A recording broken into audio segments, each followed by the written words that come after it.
Like Steve Jobs with Apple, he's dying of cancer, he's still there.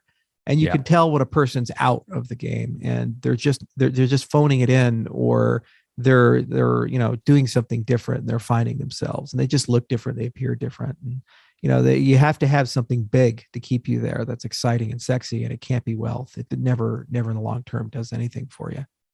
Do you think that's the main fault of people that don't have lasting success, is that they actually end up chasing the money when, to your point, they should really be chasing not necessarily passion, but something that actually can solve a problem? Because your wealth is correlated to the value that you provided for the marketplace and around the world. And I would imagine when someone's identity is around how much money they make, is not going to be something that's going to be lasting, especially if they do end up succeeding. It's not going to be taking them from good to great, because once they have a minimum basic of what they need, it's no longer going to fuel them.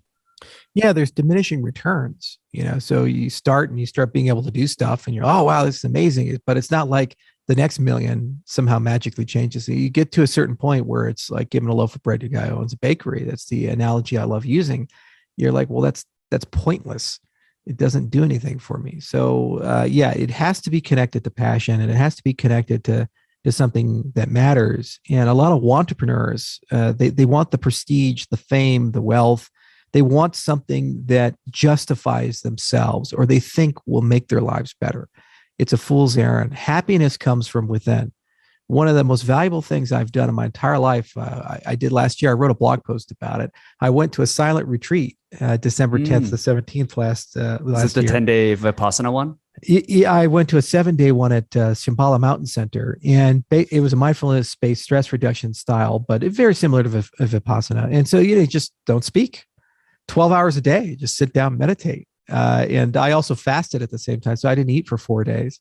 Wow, and then I was also meditating outside in the cold. So every morning I get up around 5-ish and go out there in the brutal cold and, just sit down and enjoy that, and then go meditate for 12 hours. And it was just so deep and rewarding. And, and I was so happy when I came back. I completely dopamine detoxed and got out of all of those things in life. And I was able to more clearly think. And that cost nothing. I mean, you pay to go there, but anybody can do a silent retreat. I mean, you just go out in the forest for a week, park pass for a national forest. It's not that much. So really, you have to find clarity and purpose and happiness from within. And then you have to decide what really matters with the finite time that you have, and then go and embrace that. And you can volunteer, or you can build something, and just have to decide how committed you are to it. And if you do that, then you will converge to a point, I think, where you find an inner peace, and you think the time is valuable. The trade that you're making is valuable. It's kind of funny. Our industry, the first thing I mentioned, this idea of the redefinition of money. Like, what is money? It's a means of exchange, account, a store of value. The Bitcoin that El Salvador is buying is the same Bitcoin that I got, under $1. It's the same concept. It's just now at larger scale. The protocol hasn't materially changed in that period of time. So really, we're as a collective whole having this conversation about, well, what is wealth? And, and also, how should people live? The model that we were given with the Industrial Revolution was you work 9 to 5, sometimes even longer, at least 5 days a week for 40 plus years to save up enough to be an old person and maybe live 10 good years before your health fails. And then the rest of it is what it is. And we hope that you've been smart about it. And along the way, maybe you raise some kids, and along the way, maybe you go on some vacations. But that's the lifestyle that we're being told. Meanwhile, technology has grown exponentially. And suddenly we have robotics and massive productivity gains and efficiency gains. But when you look at productivity gains compared to salary, they're not connected. Salary's kind of gradually gone up pairing with inflation, but then productivity's gone up by hundreds of percentage points. And that's why we have many more billionaires today and many of these wealthy companies, but we haven't seen a reflection of that percolating through. So when you reinvent money, you start also taking a step back and asking, well, should we reinvent the notion of the work week, the work-life balance, society in general, the idea of this? And so things like the Venus Project, they call a resource-based economy. And then there's some people talking about the 4-day work week, other people talking about universal basic income. So what are your thoughts on the 4-day work week? I mean, you now run a very big organization, knowing that, we're in a very leveraged world of software and code and automation. What are your thoughts around that? Yeah, well, I think work efficiency is the most important thing, not work quantity. When I lived in Japan, the problem with Japan is like everybody works 60 hours a week, but they only actually really work 20. The other 40, they're just like checked out and they're just appearing busy. It was like I was in Osaka, and one of my favorite things to do was ride that first train at 6 o'clock in the morning on a work day. And you see all these people that partied over the weekend and they have to go to work in like 2 hours, and they just look destroyed. And then somehow like 3 hours later, they're at work and they look sharp and they have their suits on and the eye drops. They look sharp. Yeah. But really there's nothing going on in there. And so it's just empty. Right. And it's just like appear busy, look busy, work hard. So it's not about the quantity, it's about the quality of the work. And that's where you see things like Cal Newport's Deep Work book. Another example would be the Stephen Kotler's work on flow, these types of things. And people talk around, well, how do you get more efficiency with the hours you do spend? Tim Ferriss is chasing that a lot with what do they call 4-hour work week, or whatever the hell those books are. But basically, I think that's the thing we should look for is how do you create the right work environments and the time management systems so that people can perform at their best and be elite for the time that they're investing in that particular task. And when you actually look at a lot of work days, especially in knowledge work, massive quantity of time is wasted in pointless meetings. Even Google made a video, go to YouTube and, type in meetings that don't suck Google. And there's like a whole hour-long presentation that Google Ventures put on about how bad meetings can get. And then a lot of knowledge workers will be like, oh my God, I go through that on a regular basis. So it's not really a solution to say, let's go from a 5-day to a 4-day work week. It's more of a solution saying, let's talk about work efficiency and let's optimize that. And then, would you rather have your employees be hyper efficient for 3 days a week or just present for 5 days a week? These types of things. So the incentives have to be examined and the workflow has to be examined. Also everybody's trying to figure out how to work remote now. That's a huge change. I've dealt with that for the last 8 years, but COVID for the last 2 years has forced all these traditionally, in-person businesses to now say, oh, how do we do remote work? And that's a massive transition. People find out maybe they don't like their wife or husband as much as they thought. But just finding a quiet room can be incredibly difficult at times. And then that whole work-life balance gets screwed up because you're at home and you're supposed to be like at home, but you're working from home. So a lot of people overwork and they're in bed and they're working on their phone. They're here and they don't have those clear demarcations anymore. But, going back to the money, it really forces that conversation of what is the trade there and how should people live and what should people do? And, how do you change that relationship? And should people have to work 40 or 50 years of their lives, the best years of their lives, just so that they can eke out 5 to 10 years of peace where they don't have to work and be retired? Yeah. It's an interesting question. Well, what do you think if you were to choose, obviously there are so many functions of what blockchain and cryptocurrency has done, but do you feel that, what would you feel is like the biggest thing that cryptocurrency solves for the world? Is it bridging that gap of the wealthiest to making it more fair and equal for people across the world? Or is it something else you feel? Well, it does different things for different people, but I'd say if you had to break it down to some categories where it really has changed the conversation, first, this concept of inclusive accountability. So inclusive accountability is your ability to verify something someone tells you. So, if somebody comes up to you and says, hey, Sean, I'm an astronaut fighter jet pilot, you're like, okay, yeah, you're a Navy SEAL too, right? So like, what system do you have to be able to check that? And there's so many things in life, from credentials to voting to money, where you actually find out that you're actually trusting a third-party institution. You're not actually able to verify that. For example, voting systems. In the United States, I currently cannot check my vote. So I send my mail-in ballot or I go to the little vote thing and I hope that everything's working well. But I have no ability myself to check that, to see if it's been properly recorded the way I thought, and also the integrity of the system as whole. Did more people vote than people registered? That would be a problem. Well, Bitcoin is a great example, Ethereum, Cardano, any of these cryptocurrencies, where you have inclusive accountability for the accounting.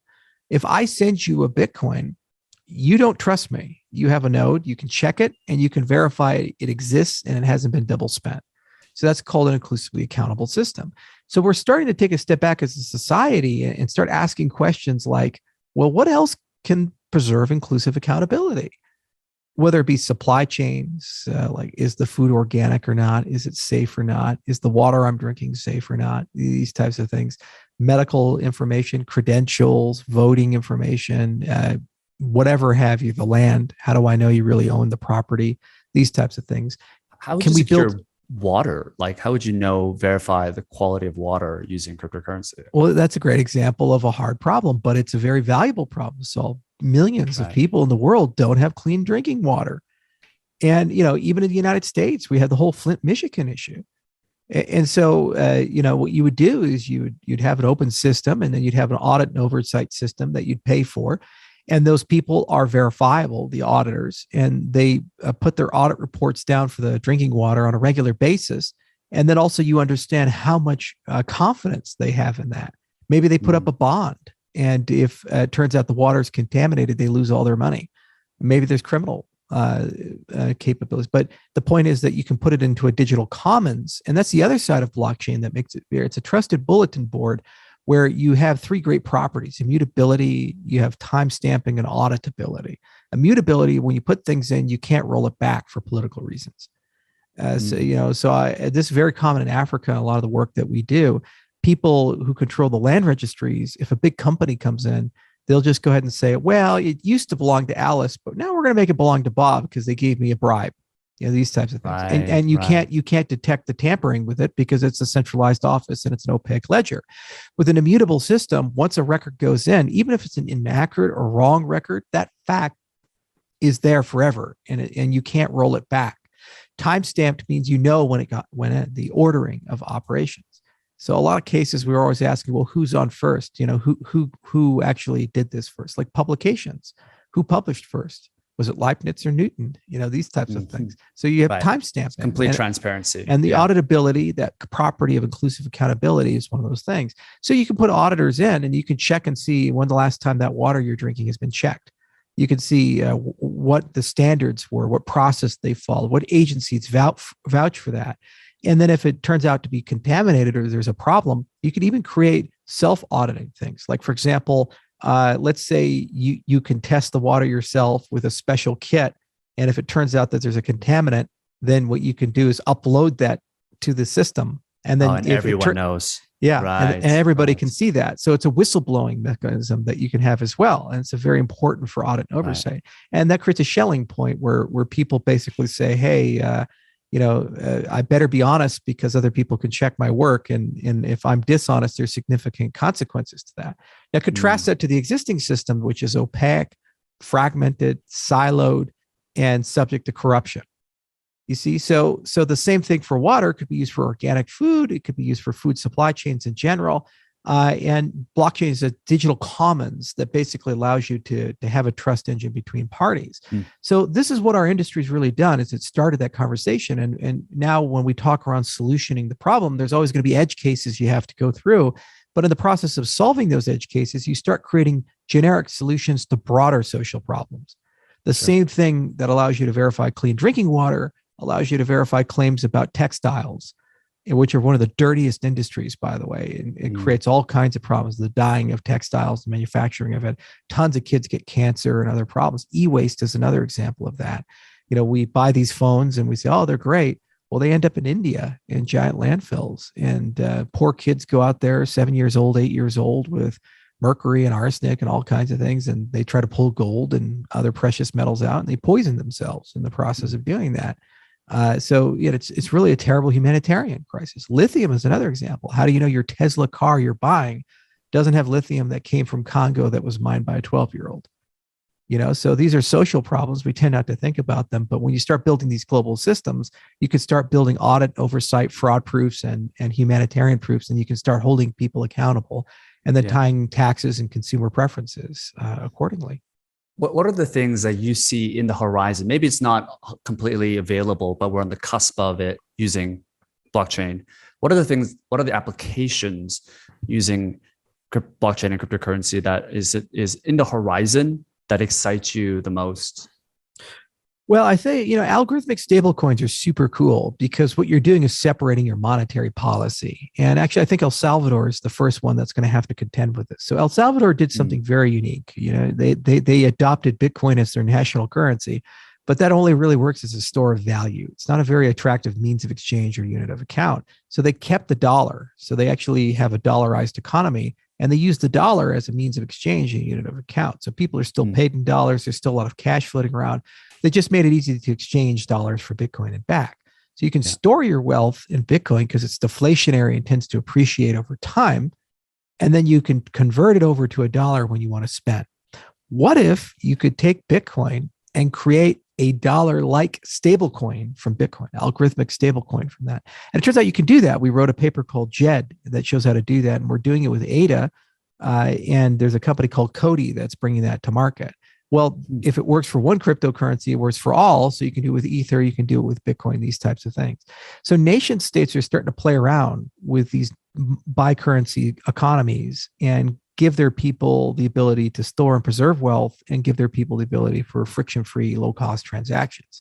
What does it do for inflation of like the nation? Let's say for El Salvador, is there a relationship of how that impacts inflation? Yeah, well, Bitcoin is deflationary, so it gets more valuable over time. So you store your wealth in assets that are deflationary, and you get richer, not poorer over time.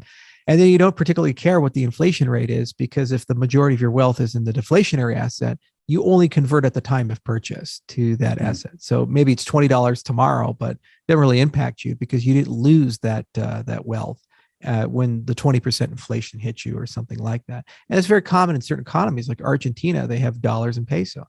So they leave their money in dollars and then they convert over to peso and they buy stuff and they don't really care if it goes up 20% or 30%, because they have a place to hide their money. So these dual monetary systems are super cool, and algorithmic stablecoins are really interesting. They're opening up a broad conversation about regulation control of inflation and transnational standards. Another thing that I think is really cool on the horizon, we're doing this year, is that we're finally able to do peer-to-peer lending into Africa. I spent 8 years of my career. I did a TED Talk in Bermuda in 2014 about this. And hopefully for that anniversary, we'll be able to demonstrate a loan with a stablecoin on Cardano done completely peer-to-peer to a blockchain-based identity in Kenya.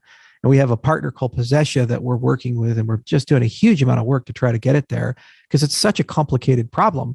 But the long and the short is if you get that done, then in short order, billions of dollars of value will go from the developed world to the developing world because the interest rates are higher.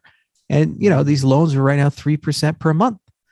And what's great about competition is once that happens, the interest rate goes down because there's a larger supply of cash and there's more competition and so forth. So eventually you get to those 10 or 15% interest rates. So that's on the horizon. And it's not like 20 years from now or a hypothetical. It's like it's there. The rails are there. The wallet infrastructure is there. The stablecoin infrastructure is there. The cash in, cash out is there at under 1% in Kenya. There's companies in the MFI space that are thinking about this and figuring out how to do it. The reputation systems are there for credit scoring and so forth. And it took 8 years of work as an industry to kind of build enough infrastructure to get there. But now that that's there, the smart cow effect will happen and everybody will start doing it because they're chasing returns. And that gets me very excited because that helps us bridge the gap and create that one global economy as opposed to two economies of the haves and the have-nots. Right. Third, I think there's going to be an e-voting revolution very soon. Blockchain doesn't solve all the e-voting problems. It's a necessary but not sufficient condition. But it's going to happen. And I really want democratic systems where I have the ability to verify that my vote was accurately counted. And there's just a huge demand for that in America. There's a huge demand for that globally speaking to restore democratic legitimacy. We live in a time where there's a lot of institutional legitimacy has been destroyed. If people don't believe me, well, just look at it this way. 5 years ago, if you were at a bar and there's a guy from the CDC that's sitting right next to you, you'd say, wow, that's the guy that protects me from Ebola. This is the person that saves us from the pandemics. You have a noble and dangerous job, and that's a high honored position. Now there's a lot of people sitting next to the CDC person saying, you're the person injecting my child with cancer poison. And, you're a horrible human being and you're a conspiracy against the public. So that was like a very prestigious institution. And now it's decayed to a point where it's not. But that's not just the CDC, it's across the board. The central banks, the Treasury Department, State Department, the Department of Defense, nobody believes anything anymore. So we need to restore trust in institutions because we need institutions to deal with complexity. You create institutions to manage complexity. Think of a hospital. You can always go to your doctor, but if you want surgery, you're deathly ill and you need an ICU, you need something like a hospital to protect you and help you. But if you don't trust hospitals, then your only alternative is like to visit your witch doctor. I mean, you die. You can't do surgery. You can't do complex things. So you need institutions for complexity. And those institutions are only as good as the faith people have in them, and the trust people have in them. So blockchain technology, the conversation around how do we utilize that to restore trust and faith and rebuild our institutions in a way, there's an unlimited demand for that. On the left, they talk a lot about systemic racism and all this stuff. Well, if you want to resolve that, you need to rebuild the institutions. Well, how do you do that? Well, blockchain technology can actually give you objective because it treats everybody the same, regardless of their race or gender or whatever. On the right, a lot of people say, well, institutions are controlled by oligarchs and plutocrats and powerful silent interests that basically suck all the money out and they screw us and deplatform people and so forth. And there's some truth to that too. So if you rebuild your institutions with blockchain technology, the rich have equal say and access to the poor for the first time ever. So those institutions are intrinsically fair and intrinsically transparent, and they can always move in the direction of more verification, more auditing, more oversight. And the cost of audit and oversight and transparency goes down, which means you can do it on a cell phone, and grandma can do it and so forth. So I think that's the other third thing. It says the three things I'm most looking forward to, the algorithmic stablecoins and the reinvention of money that's happening real time at the nation state level finally. Second, the economic identity component and microfinance and the fact that that's happening this year and that's so exciting. And that third thing of that global conversation of how do we improve institutions in a way that makes them fair for everybody and restores their credibility and trust. Yeah, that's fascinating. I mean, in terms of the institutions, I mean, it's finding that, I guess how much of it is the fact that we have lost faith in these institutions, that now information is a little bit more exposed and people are finding out more things that these institutions have always been doing, but are now just being exposed. Do you feel that blockchain in some ways will just expose more of that and end up actually detrusting the institute? Because there's probably some sketchy stuff going on around these, behind the walls, and blockchain might expose that even more. I mean, that's the beautiful thing about social media. And actually, that's why censorship in social media is happening, because social media is being used to expose real-time lies are occurring. And we used to just accept those lies as a consequence of doing business. But now we actually can see them, feel them, touch them. And there's a huge wave of censorship occurring and deplatforming occurring. And now blockchain is coming in as an alternative. And if that censorship and deplatforming continues, then it's going to drive millions, eventually billions of people into alternative decentralized systems that can't censor you and they can't lie. And in which case you can use them for whistleblowing, calling truth to power, investigative journalism, basically ACE, freedom of association, commerce, and expression. That's going to happen. And there are major events and minor events. Minor events every time somebody gets a COVID Chiron on their Facebook profile or they get their account suspended. That's a minor event. Major events are like what's happening to Joe Rogan. These things really impact things. And at some point, people do crazy things and they deplatform the wrong people, and it drives millions, if not tens of millions of people to alternative systems. And you only get to do that a few times before you wake up and there's 100 million people or 200 million people using a truly decentralized system. In which case, that's enough to propagate any message. You've reached a critical mass, a critical velocity there. So I think it's inevitable.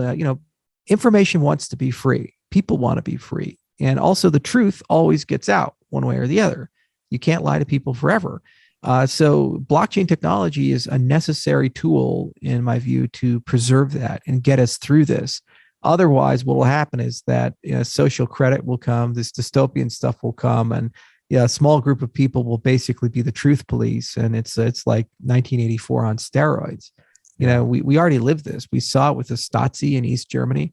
They got so crazy, they would actually collect scent samples on people. They actually knew what you smelled like. I mean, if you want to go down that rabbit hole, just Google Stasi scent samples East Germany and click images and see the jars that people have. It's one of the craziest things to think a society would get so paranoid and so capable of spying that they would know that level of detail, about you. And that was with they would technology. hold them in jars. Like how would they store that? It just they had smells these jars with like little things on. It's the craziest fucking thing. I mean, these people were hardcore. I mean, German efficiency with Russian police state mentality. I mean, that's like the worst of all worlds. Yeah. And it wasn't unique to them. I mean, there's plenty of dystopian regimes. So take modern technology, and that's the direction we can go. And that's the default state of affairs because it preserves power for the incumbents. So blockchain is basically saying, hey, let's do things a little differently, and let's think a little differently. And what you're selling there is freedom, and it's very enticing. I'm curious to know, Charles, like, going into emerging markets like Kenya and, particularly in Africa, where the culture and the way they work and the way they communicate is completely different from what you're used to. I mean, how do you even go about approaching an emerging market like that? What's like the initial approach? I know you've been at it for multiple years now, but starting out, I mean, what were some of the most difficult parts of that journey when you first entered into that market? And why did you guys choose to go after Africa? Well, if you can change Africa, you can change anywhere in the world. And the other thing is that's where the appetite is. If you look at all the demographics, it's the perfect storm. First, like Ethiopia, 70% of the population's at or under the age of 30, and they're digital natives. So you're saying, like, who am I selling cryptocurrencies to, grandma or grandson? And so probably should go after the young kids, and youngest continent in the world is Africa. So that's one dynamic that really makes it attractive. Second, you don't have to explain to an African the need for diversity of money. I mean, a lot of people, they see Zimbabwe and all these other economies, the monetary policy has gone to hell. And that's why M-Pesa and all these other things like spread like wildfire. So this idea of transnational monetary competition, it's a natively accessible and understandable concept. And you don't have to argue, well, we're better than the yen or better than the yuan, we're better than the dollar, we're better than euro. It's like it's already a demand and an appetite for that. And third, they're in the market for new systems. All these young people are getting in power. They're getting rid of the old, and they're saying, let's change everything. And they're going from paper-based to digital systems. And for the first time ever, they're developing preferences. So right now, there's no incumbent voting system or IT system or other things that you have to preserve and protect. And there's trillions of dollars of incumbent wealth behind it. In the United States, there is. In Europe, there is. In China, there is. So when you go there, you have to go to war with Goldman Sachs. You have to go to war with all these very powerful incumbents that can throw you in jail or do all kinds of things. In Africa, you go there, it's like, we want this. So there's a demand, and there's the right meeting of demographic, and there's the right investment. China's already put $1 trillion into the African continent in the last 20 years, and a lot of people are investing, and the fastest growing GDPs are African nations. It's kind of like getting into China in the 1970s or 1980s. Everybody was starting to realize that there was something here, and they experienced exponential growth. So you don't go to where the puck is, you go to where the puck will be. And I say, okay, by 2050, Africa is going to be one of the wealthiest continents in the world and fastest growing continents in the world. So we get crypto in there, that becomes the standard DNA. And then suddenly the entire continent has rule of law, inclusive accountability, and the most efficient financial system in the world. And then America has to make a decision. Do we want to compete or not? And if we don't compete, we go into a depression. So there'll then be a huge demand in the United States to adopt cryptocurrencies. Otherwise, I have to convince Joe Biden. I have to go convince the Senate, the Congress. I have to go convince Janet Yellen. It's like, you're not going to happen. There's arrogance there. There's momentum there. They're in a different mindset and direction. So it's easier to go where you're wanted and build something there. And it's just good old fashioned business. And there's super hard problems to solve, infrastructure problems to solve, corruption problems to solve. We went to Ethiopia for 4 years. We thought this is going to be the success story of Africa. They fell into a civil war while we were there. And we're still deploying a 5 million person identity system during that conflict. It's still getting done. And so there's a grit and a resolve and a resilience amongst the people we have. And there's a passion amongst it. And also it's just a fun place to be. I love Africa. I was just there last year. We went to 6 countries: South Africa, Zanzibar, Burundi, Ethiopia, Kenya, and Egypt, all in one trip. And, it was just so incredible meeting the diversity of people, languages, cultures. It truly is an amazing place, and they're just incredibly different place. Like North Africa is totally different from South Africa, totally different from Eastern Africa, from Central Africa. And you meet incredible people along the way who are just really brilliant, really capable, and they care and they want to change things. They want to see people's lives better. And there's a lot of optimism about that. I'm very tired of dealing with cynicism. In California, it's so cynical. Oh, they'll never let you do that. Oh, you can't do this. It's like, I don't have fucking time in life for cynical people. If you think the whole world is over and you can never change anything and it's all decline, go to a cave and die. I'd much rather be with people who are really optimistic and they want to change things and they're revolutionaries and they're fired up. And when you travel throughout Africa, that's usually what you meet. Some of the happiest people you've ever met and really living in the moment, really appreciate it. And they're filled with hope. So that's why we went there, and I've never regretted it. It's been a tremendous amount of fun and a lot of really big challenges to overcome. But we go to work every day pretty passionate. Yeah, I mean, it's fascinating to hear you say that by 2050, you think that there's a potential chance that Africa would be one of the wealthiest continents around the world. I mean, it kind of reminds me. I mean, that's what McKinsey's saying. That's what a lot of these research firms are saying. It's not just me thinking about it. I mean, it's just looking at the GDP growth rates, the fact that there's a big wealth transfer from the older generations to younger generations. They're having like 1.2 kids per couple in Japan. Even less in Korea. And when you go around a lot of the developed countries, when you look at 30 to 40 years, those population dynamics, Africa is in a better position. And really what held people back were systems and knowledge transfer. Well, the internet and massive online courses, they've created a situation where knowledge transfer is super cheap. And systems, if they have better systems, which, it's like when Pakistan got phones, they didn't go to copper, they went to 4G. So they're leapfrogging to new systems that are intrinsically better than the legacy ones. So they'll have more competitive systems, a better educated population, a younger population, and a more entrepreneurial population with high GDP growth, plus tons of natural resources and $1 trillion of Chinese investment already that's coming to the continent. They just leapfrogged. So there's nothing to tear down before they need to build back up. Yeah. They're actually starting, in some sense, like a blank slate. It's kind of like they actually leapfrogged desktops. They went straight to mobile, right? Wasn't Africa like one of the highest concentration of people that had mobile phones, and that kind of allows a lot of, I guess, accessibility. And it just, kind of, I guess, I imagine it's going to be similar with cryptocurrency and a lot of other innovations that it's going to be the testing ground for testing this kind of stuff with different countries around Africa. Yeah, I just tell you, so I was in Zanzibar in Stony Town, and the guy who was the bellhop at the hotel I stayed at was a hell of a character, but I kept running into him in Zanzibar, and he was doing different things. And so he was the bellhop, and then we went to the restaurant. He was the waiter, and they were selling jewelry on the side of the street. And then he was like driving a jeepney while calling people, running a call center. He was doing a different occupation. Yeah, the guy. So I asked him, I was like, "How many jobs do you have, man?" He's like, "I got 5 jobs, man. You gotta hustle, man. You gotta hustle." I was like, "Oh, that's so cool." Most people don't work 5 jobs, but you're like that's the way. You got to hustle to survive.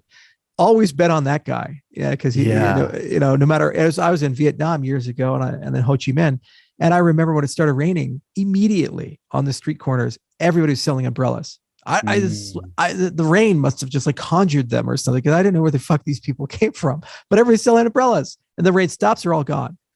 It's like 30 minutes. It's just there. It's like, and that's an entrepreneurial economy. That's and you always bet on that stuff, because those people work harder, faster, smarter. They're not encumbered by a philosophy of hopelessness and cynicism. There's this belief that tomorrow will be a better day than today. And I have finite time, finite resources, and I have to make bets. I'm going to bet on people who believe that and live that and embody that. Yeah, I mean, it reminds me almost the opposite. I love my country, Canada, but I just hearing stories of someone losing their job, but now they're getting $2,000, $2,500 a month of unemployment checks. So they have multiple boats that they can go back on. Whereas a lot of these nations, if you don't make money, if you don't figure out a way and be resourceful and be creative to put food on the table for your family, like the boats are burned, right? You have nothing to go back to. And I would imagine those are spurts of not only early adoption, if you were to introduce, new innovations, but it's the people that are going to hustle and actually make things happen when opportunities like these come. It is, in some sense, it does make sense that you mentioned that. What are some of the funnest things that you do across Africa? I know you're into falconry and would love to kind of go into a little bit about that, but like, what are some of the most promising countries around Africa that you love? And what are some of the funnest things you've done around Africa? Because I think it's just, it's not really talked about, no one really talks about like going to Africa for vacation. And even though it is such an up and coming country, it's still relatively unknown. Right. Well, falconry is more my Mongolian side. So I go to Mongolia from time to time, and the best time to go is during Naadam, which is like the whole country gets drunk for 3 weeks. It's a giant, it's a giant festival in July.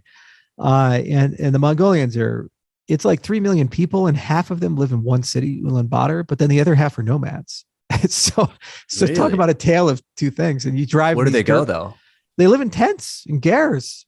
And they live off the land, no power, no running water. And, it's like 1200 AD, but then they can go into the city. And I was in the Gobi Desert with a camel herder, and he asked me what I did through a translator. And I said, I am a cryptocurrency guy. And it's like, you mean like Bitcoin? I was like, how the fuck does this guy know about Bitcoin? He actually owns some. His brother was holding on to it. And he's a camel herder in the desert. I was like, wow.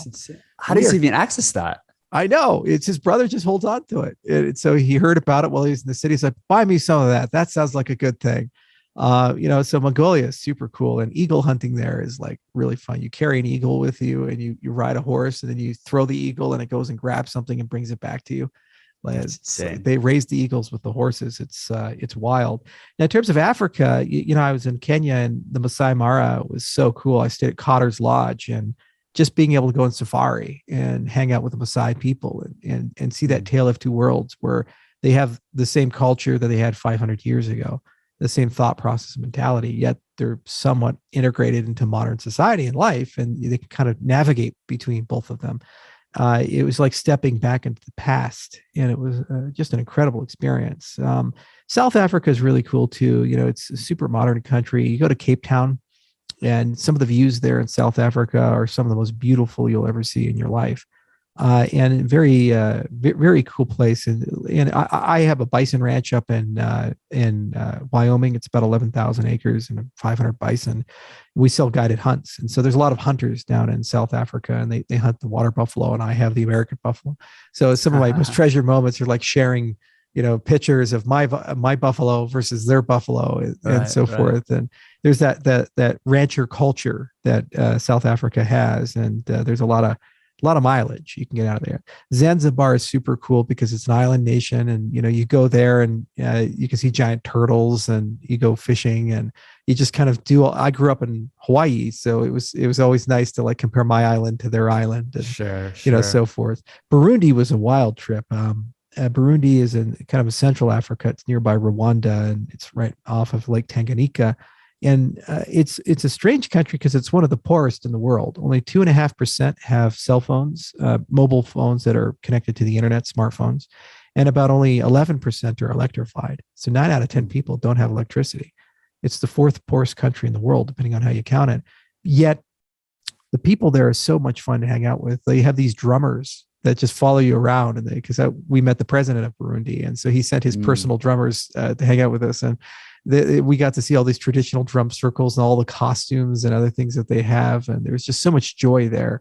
And I hang around like Tanganyika, and they're like, "Hey, be careful! The hippopotamuses will come and eat you." It's like, okay. They're dangerous animals, incredibly dangerous animals. Yeah. Those damn hippos, man. And then you go up north, you go to Egypt. Like 5,000 years of history there in Egypt. See the pyramids, see Nefertiti's tomb and Nefertari's tomb, all Karnak, and all the places in Luxor, Valley of the Kings and Queens. So crazy to see all that stuff, and just so much history there. Yeah. And that's all one continent. All those things connected together Right. in one continent. So Africa is a magical place, and it's a great place to take a vacation, and you can learn so much from so many different people. And there's probably more than 2,000 languages that are spoken, and there's probably more than 2,000 plus cultures that are all in one place. Yeah. I mean, you've traveled so much at this point, and you're obviously in a very different position in your life. Do you ever get lonely while you're traveling and working, and like, you're now leading, everyone's relying on you at this point to, with the success of Ada, and you're also traveling. I mean, how do you deal with loneliness, or do you feel it? Well, I used to, because it was plane, train, automobile, and now I travel with an entourage because we've gotten to that stage. So I always have people around. There's always cool and interesting things to do. I do miss the family, go back home, these types of things. But there's plenty of ways to stave that off. And you always have to be making sure that you have new experiences. So you just don't do the same thing again and again and again. Like I had a friend, he worked for an investment bank in England. So he had to fly from New York to London, same hotel, same office, same experience, same cab, same plane. He even knew the names of the stewardesses on the plane. I mean, it's like, that gets old very quickly. Yeah. It's an environment that you're used to as well. You're comfortable.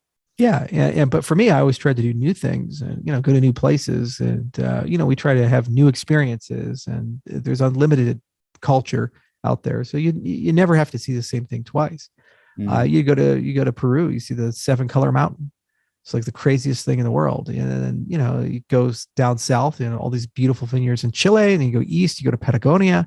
There's all kinds of things to do and meet. And, you get to talk to people about their local problems. And there's a common thread usually throughout all of them where people feel like they're getting screwed by somebody somewhere.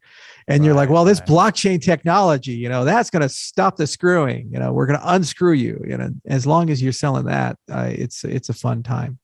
Yeah, it gives you a sense of purpose and mission, right? Especially when you can feel and communicate with the people on the ground around the world. Yeah. Yeah. Final questions for you, Charles, and really respect your time here. I think a lot of people are stuck in terms of what they want to do and what they're on this planet for, in some sense, because a lot of them are trying to find themselves in what they're most competent in. I'm curious to know, for you personally, what do you feel is the 1 or 2 skills that you're world class at? Something that you feel that maybe it's something you've discovered recently, or something you've learned at an early age that you're far better than most people at that. And how did you go about discovering this for yourself that could help others discover for themselves? Well, I think what's the key to my success in the cryptocurrency space is my ability to communicate and teach. I talk about a lot of things, and I'm somehow able to talk to people in a way where they just get it. And so I do AMAs, and I do a lot of lectures, and I do a lot of presentations. And so taking complex ideas and breaking those ideas down into digestible bite-sized bits and relating them somehow to the audience's needs is really where I've excelled throughout my career. I mean, I've led companies. It's my 4th company, and I have 600 people, and we're in 60 countries. And obviously we're doing pretty well. We make more than we spend. I mean, that's pretty good as an entrepreneur, especially in technology. But very rare. Yeah, but the key is the communication component. I think the other side of it is the ability to learn quickly. Neuroscience, cognitive science, these things, they have all kinds of heuristics and techniques about how to summarize and learn. And if you want to be successful as an entrepreneur or in life in general, you have to develop an attitude of lifelong learning. I read probably 2-3 hours a day. I'm always learning new things. Like right now, I'm taking a course on the history of Charlemagne. Just going through that. How does that help? It's just more of a personal curiosity for you. Yeah, because every day you have to learn something new. As I took a class on the history of the Black Death. The bubonic plague came to Europe in 1348. You never know when knowledge is helpful, but develop an appetite for learning of cultures and languages and history and events and reading. And if you keep doing that, then you can always draw whatever you're doing back to something, some experience. Like Charlemagne was the uniter of Europe. And he somehow found a way to expand the Frankish Empire to create, the precursor to the Holy Roman Empire. And he was the first person crowned emperor in 300 years. Well, it's useless knowledge, it seems like, but then every now and then you could relate. Maybe you're in a town that happens to have a historical connection to Charlemagne, and they're very proud about that. And you just connect with the people about that. Or maybe you can think about, well, how did somebody with bad communication, because remember, there's no internet, no cell phones, no radios, these things, manage an empire. What techniques and tools did they use? So if you lose communication with people, you're like, for example, during a civil war, and all the internet gets shut off, and all these other things, how do you communicate with people? Maybe there's a medieval technique that we could use to actually be able to do that. So it's out there, but it might actually become useful, and maybe it's not, and maybe it just inspires you. Family dynamics. He had 19 children, 5 wives. Think about that. 19 legitimate children, 5 wives. However many illegitimate ones floating around. Imagine managing a family tree like that, where half of them want to kill you. His oldest son, Pepin, tried to kill him. Because then he would become the ruler. Yeah. And so, and then he ended up trying to divide his empire amongst 3 of his kids, and 2 of them died before he died. And so only one got it, Louis. And actually he had a grandson, Bernard, that he wanted to take care of. And 3 years after he died, his son killed his grandson. So there's like all that stuff in that family tree, like managing this family. So you think of your own family problems, you're like, well, at least it wasn't as bad as Charlemagne's problems. Right. My family's not trying to kill me, at least I hope. So stuff like that. So lifelong of learning. So learning how to communicate well, and learning how to learn quickly, and developing an attitude where every day you should learn something, every day you should add something. It enriches you as a person, and it gives you the ability to connect to the past in ways that most people don't. I'd say the third thing is, and I'm doing this lately, it's not something I did earlier in life, but God, it's helped a lot, is developing an appetite for meditation. And of course, I'm a high performing guy. So I say, I can't just meditate. No, I'm not a Zen guy. I'm not going to go live in a monastery for 40 years like Matthew Ricard and do that. I have to do what he's done, but I have to do it in 2 years or 3 years. So how do you do that? Well, if you read a great book from Anders Ericsson, it's called Peak. And Anders is a psychologist who studies like the most elite people in the world. And he created this concept called deliberate practice. And it's basically, it's your models combined with your practice models combined with your ability to focus, gather feedback, and fix. The tighter that gets, the better those models are, the faster you can master a skill. So it's not Malcolm Gladwell's 10,000 hours, but it's rather the techniques you use. The problem with meditation is that you don't have that feedback thing in the middle. They're like, close your eyes and breathe through your nose and empty your mind. Well, the teacher can't see it. It might as well sell water by the river. You're not doing much for the student. But what if you could look into the brain and you actually see the brain waves and get an understanding of whether you're in a meditative state or not? Then you can use a computer to help you regulate, and you could do in a year what people do in a decade. I even have one of those devices right here. Check it out. How much is it? Yeah, I'd love to see it. Is it expensive? No, it's a few $100. So this is a Muse headband. It's electroencephalograph. So it actually reads your brain waves. And what they've done with machine learning is they've actually learned with the headband when you're in a meditative state and when you're not. And they actually create a game that you can play to regulate meditation. And this is nothing new. In fact, there's a whole institute called the Neural Meditation Institute that studies this type of stuff. And there's tons of devices like the Neurosity Crown, and there's other things like the Kernel Flow that's coming on the market and so forth. So we're right in the infancy of those brain-computer interfaces. But once they're there, you can use them to accelerate training. And what's the benefit? Well, if you can get into like a mindfulness state on command, your productivity could go up by a factor of 500%, 600%. Your stress goes down dramatically. You don't get PTSD anymore. Depression can go away. It's like pretty amazing what mindfulness-based stress reduction and flow training has been able to achieve. And that is without the proper feedback. So that third thing I'm really digging into and studying is neural feedback and neural assisted, device assisted meditation. Reading a lot of literature, Eastern literature on Zen and these types of things, and trying to translate it into a Western mindset of optimization, not complacency. What was the tool called that you mentioned, the one that you have? Oh, that's called a Muse, but MUSE. Okay. Yeah. MUSE. And, okay. They've been around for a while. But there's dozens of these devices now hitting the marketplace, and neural meditation is kind of the category of it, where they use devices to basically assist you in meditating. That's fascinating. And my last question for you, Charles, you mentioned a lot of the strengths and kind of the skills that people should develop. How do you think about rounding out your weakness versus what most people also recommend is just doubling down on your strengths? How do you balance that? Do you just decide that the strengths will overcome some of the weaknesses or the fires that you may have to deal with later on in your life? Or do you also try to focus on your weakness while developing your strengths? How do you balance your strengths and weaknesses? Yeah, so I break it down into HHPG: health, happiness, performance, and growth. And every year you have to say, okay, what am I doing in those categories, each of those categories? And you have riddled within them strengths and weaknesses. Weaknesses could be weaknesses because you just haven't focused on it. They could be weaknesses because of physical reasons. You could have a debilitating condition that prevents you from doing something. So in all things, you have to have balance, and you always look at your strengths and weaknesses in each of those categories. So for health, for example, there's plenty of things you can do to maximize and optimize that. But then you always have to balance it out against other things. Like, are you spending enough time working out and exercising? The answer for me is no. That's a huge problem. It's a weakness. I don't work out enough, and I'm not at the right weight. I'm overweight. I'm pudgy. And that has huge consequences across everything, not just my health, but my performance and happiness, especially as you get older. So, okay, go fix that. Well, what's the root cause of that? So it's not about, is it a weakness or not? You have to always be asking, what are the root causes of problems? And what are the root causes of strengths?